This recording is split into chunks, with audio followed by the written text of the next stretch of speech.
These two problems can be solved without using any math. Here is how it should be done.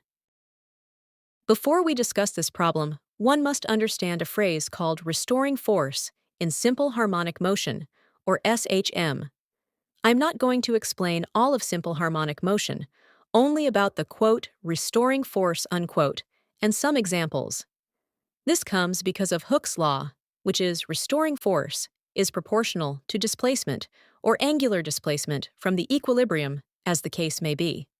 A class of phenomenon like a massive block attached to spring, or a sphere attached to pendulum, or a spiral spring in your old grandfather mechanical watch, or a string twisting which allowed Cavendish to carry out the famous experiment to determine gravitational constant, has the same phenomenon like Hooke's law. The more you have displacement from the equilibrium, the more is the restoring force produced.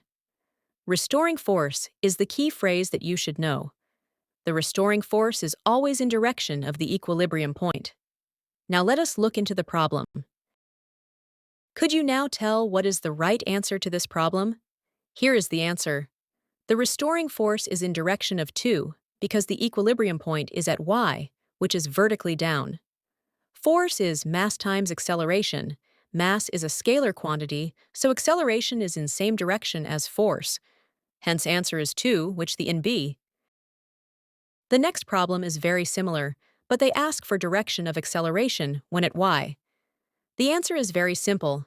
It is already at equilibrium point, so there is no restoring force, or there is no restoring acceleration, or the answer is E. This ends the video. Please subscribe and like this video.